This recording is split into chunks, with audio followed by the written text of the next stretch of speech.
Do you know how old she is? 17. To keep a tight hold on the king's heart, Catherine came up with new surprises every single day. At first, Henry enjoyed it, but as time went on, he simply couldn't keep up. The constant intimacy was too much, and at his age, his strength was no longer what it used to be. So whenever he was alone with Catherine, he began to restrain himself. He often refused to stay the night, using state affairs as an excuse. After being rejected again and again, Catherine couldn't help feeling disappointed. She was young, full of passion, and couldn't bear such loneliness. Just then, her close friend Joan burst into her chamber. Knowing Catherine's desires, she brought up their past, reckless romances. This is how it used to be, remember? You and me together. I told you to mind what you say. Catherine did miss those wild and carefree days. But now she was the Queen of England. She had no intention of repeating old mistakes and ruining the wealth and power she had fought so hard to gain. And then the two of them would come in. The one for you and the other mine. And all that puffing and blowing in the dark. And you and him would kiss and hang by your bellies like two sparrows. There was no harm in it. We were agreed we were to be married. Is that what you told the king? Don't be stupid. I don't need to tell him anything about what happened before. And if you talk of it to anyone, I swear I'll... Though Joan promised to be careful, her words only fueled the fire. She hinted that one of the king's guards seemed to admire Catherine. Catherine was tempted, but she didn't dare show it. She knew that as queen, one wrong step could send her straight into the abyss. Fearing that his lack of energy had made Catherine feel neglected, Henry chose to make up for it with gifts. He often sent his personal guard, Karl, to the queen's chambers with carefully chosen presents. Just imagining Catherine's delighted smile softened Henry's heart. All he wanted was to give the woman he loved the very best. Sure enough, Catherine soon received priceless jewelry. As Karl looked at the queen, radiant as a flower, he couldn't help but lose focus for a moment. After entering the inner palace so many times, Karl had come to understand Catherine's temperament. Yet when facing a woman he was supposed to respect, his gaze became dangerously improper, and Catherine, too, began to lose her composure. She understood exactly what his words implied, but her status forbade her from crossing that line, so she buried those feelings deep in her heart. Still, once a spark is lit, how can it be so easily extinguished? The restless queen could no longer bear the loneliness of an empty bed, so while Henry was suffering a diabetes episode, she secretly began an affair with the guard Karl. At first, she only had the desire but not the courage. Yet constant encouragement from her maid pushed her further. He wants to visit you privately. Who? Culpepper. He can't. That's not possible. Of course he can. Just like that other one, coming to you at night. You know about that? Of course I know. Joan Bulmer told me. And it can be just the same. A secret nobody else need ever know. Not the king, not anybody. When the maid brought up Catherine's hidden past, she finally dropped all restraint.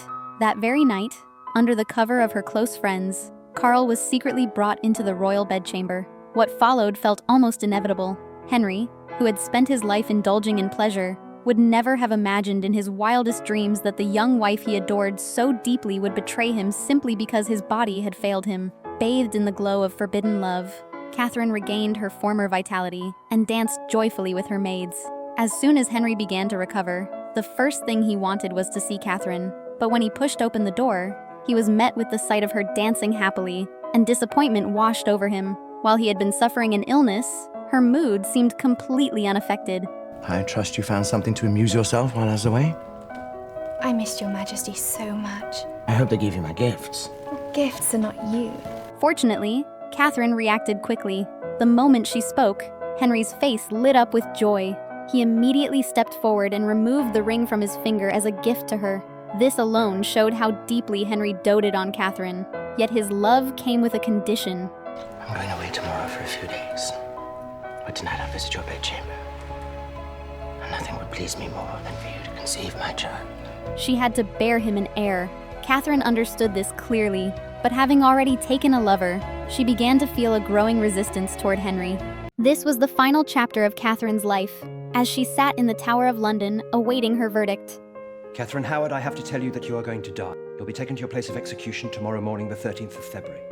escorted by members of the Privy Council. When she learned she had been sentenced to death, she was not surprised and calmly asked for one final request. Will you bring the block to me, so that I might know how to place myself, make trial of it? As you wish. In her heart, Catherine had already accepted her fate, but when asked whether she wanted a priest to hear her confession, she refused without hesitation. Meanwhile, Henry, soon to be a free man again, was throwing an extravagant celebration. He invited a table full of women of different styles, indulging in pleasures he had long missed. Compared to him, Catherine appeared composed and ready to face death. Yet the moment she saw the execution block with her own eyes, fear crept in. After all, she was only 22 years old. Henry's revelry was not just about pleasure. It was also revenge against the woman who had humiliated him. In fact, Catherine had not originally faced the death penalty. The investigation had first concluded that her improper behavior happened before marriage. But just as the bishop was about to report this to the king, Catherine stopped him. In an attempt to save herself, she shifted the blame onto Dirham. She believed this would earn Henry's mercy. Instead, Dirham revealed an even darker secret to the king. Because someone else had succeeded me in her affection. Who? Thomas Culpeper. Thomas Culpeper, the king's groom. Yes, sir. Following this lead, they traced everything back to Culpeper. At that moment, Culpeper pushed all responsibility back onto Catherine. But it was Catherine who led me on. She wanted it, not me.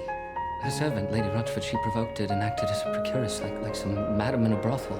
Now the truth was undeniable.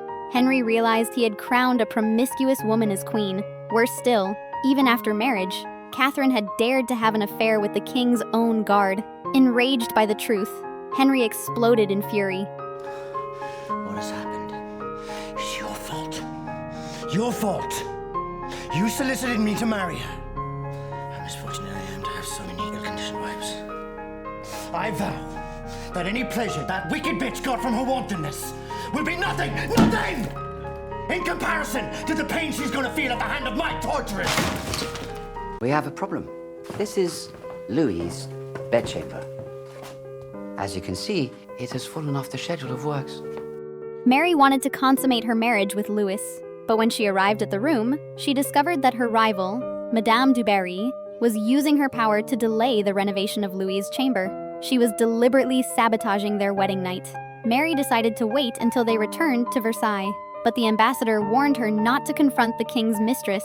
He reminded her that her relationship with Louis was already unstable. Mary refused to listen. In her mind, bowing to a woman like du Barry was a humiliation she could not accept. Don't you think it's time we made peace with the Countess? I won't be pushed around by her. You can't win this battle.